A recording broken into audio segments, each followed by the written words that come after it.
ملا محمد حسن اخون یو ځل بیا کابل ته راستون او خپله دنده یې پیل کړه.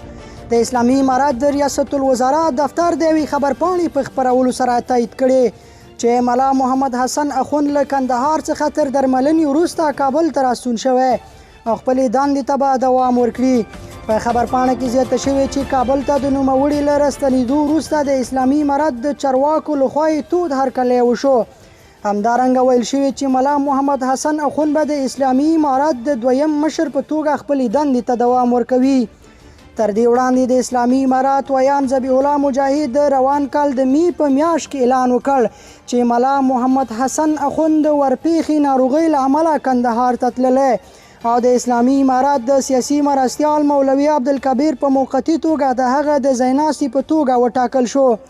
ملا محمد حسن اخون د اسلامي امارت له نامتو مشرانو څخه دی چې د 2021 کال د سپټمبر په 9 د اسلامي امارت د رئیس الوزرا په توګه وټاکل شو.